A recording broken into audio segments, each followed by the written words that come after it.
Guys, I'm here with two of the stars from Come As You Are. And you are? I am Hayden, Szeto. And you? I'm Grant Rosenmeyer. So tell us about the movie and how you came about being involved in this. Was it Richard Wong? Mine's a very short story. You start with the better story. Okay, Grant? so I actually found the script in a writer's workshop back in, I think, 2013. And it was being made by these other producers, and it was based on a very critically acclaimed Belgian film called Hasta la Vista. So there were these other people who were trying to make the movie, and I just happened to know the screenwriter, and I played Scotty in this workshop as he was developing the script for them, and I just absolutely fell in love with the project. And there was no way in hell I was ever actually going to be affiliated with it, because I can't remember. I think they had Emil Hirsch attached at the time. And basically, in the perfect, classic Hollywood way, the movie kept coming together and falling apart for about 5 years, I think. Wow. But I always was in love with it, and I kind of was able to sneak in there and say, hey guys, hi Belgian people, if you give me the underlying rights to the project, I think I know how to do this. Right. And they basically were like, yeah, we'll give you 6 months to try and set it up, if you really think you can. And the first thing I did was get Richard Wong, who I actually worked with 15 years ago on a little TV show called Oliver Bean. That's not like one of those like self-effacing things like, oh, a little TV show called The Office. It's like, no, it really was a little TV show that nobody knows about. And so I knew Richard for a long time. We had a mutual friend who was like, Richard is an amazing director. And I mean, Richard, I then watched Colma the Musical and Yes, We're Open. And I just fell in love with him as a filmmaker, and he was obviously, from our conversations, the perfect director for the material. Not to mention, also, he shot the film and edited the film. Right. And the guy is like a one-stop shop for just cinematic awesomeness. Right. And then one of our first conversations is, we want to make the movie as diverse and inclusive as possible. And actually, Hayden's character was written as Caucasian, and we were like, I don't think that's. I mean, we'd both just seen Edge of 17, and we were like, Hayden Szeto is amazing for this. So, and then that's how. So it wasn't the biceps then. No. I was actually hoping the biceps bigger. came they'd be bigger. later. I mean, it's all like camera tricks, and they made it a little. Yeah. We had a VFX budget, very small. Very small We budget. needed it for other things. But we It was a ended up having dumbbell, to. basically. It was a small adjustment. Yeah, just like make them pop. That's yeah. So when did you start gaining the weight for this role? Gaining the weight. Funny story, I was supposed to lose the weight for the role. And then somehow I ended up putting on 10 pounds. Right. So probably, like 2 months before was when I stopped working out about 2 months before and started, training the physicality, actually just overall, the whole thing with Asta Philpott, Right. who the movie is based on, he's in the film as well. Right. So I would say about 2 months out, I put on the weight. I should just say that was intentional. Yeah, I packed on the pounds. Packed on the pounds. I totally you got to say I'm totally trying to method. get skinnier, and Yeah, exactly. we were shooting in Chicago, so it's impossible to actually try and lose weight. Ain't a whole lot of vegan restaurants around that I was aware of. So. And what about you, Hayden? How did you come about being in this film? Did they just ask you? Did they just offer it to They you? sent me the script. I read it, and I said yes. That's great.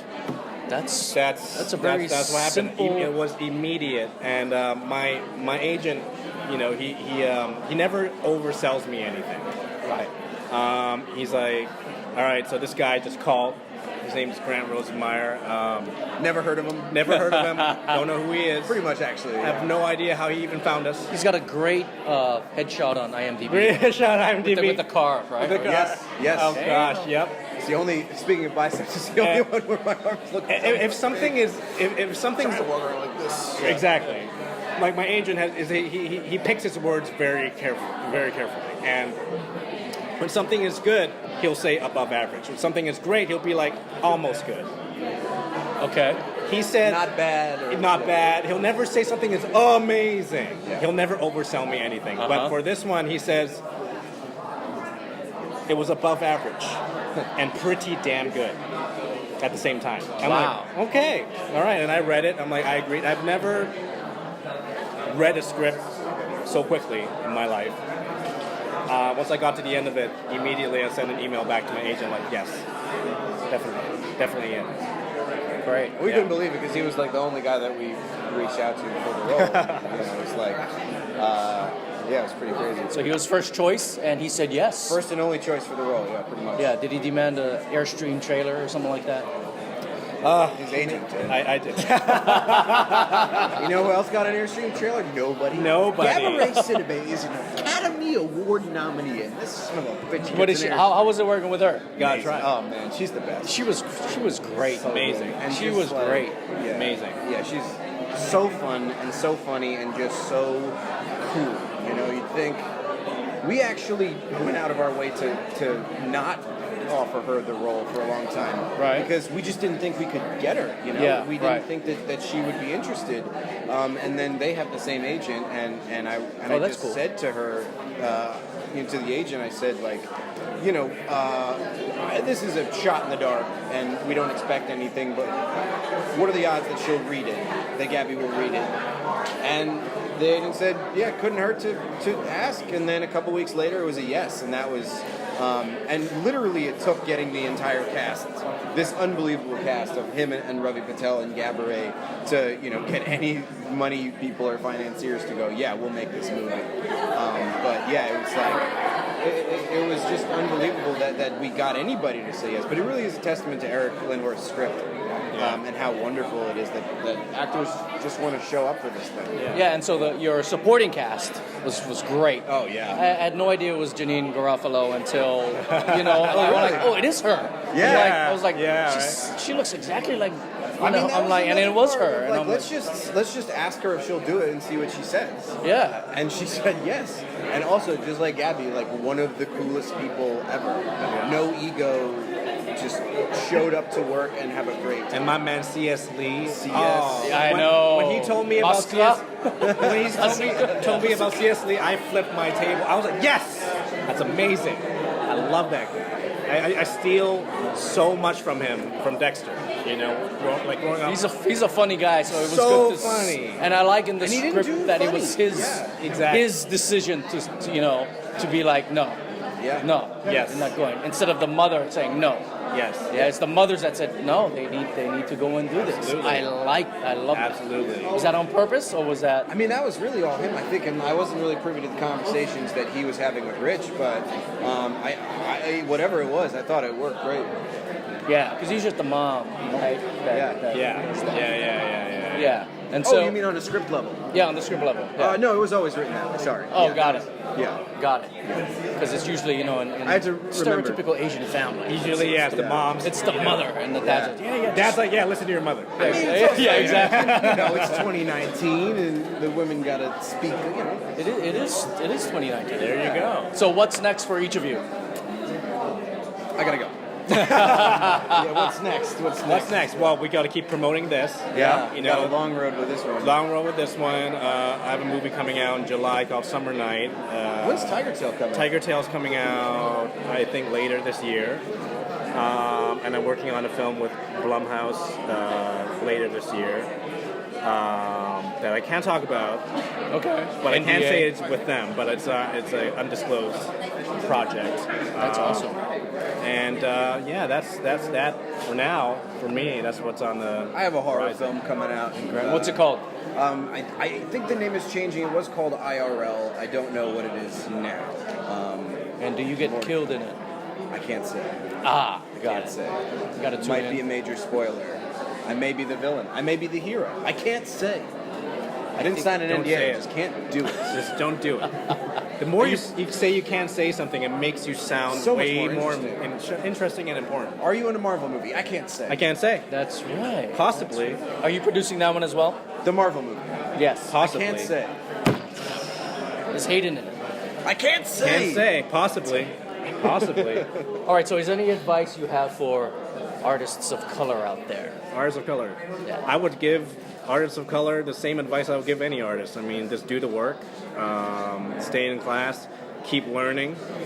It's a golden age for actors now. On YouTube, you can go on and listen to anyone you look up to, like how they became successful.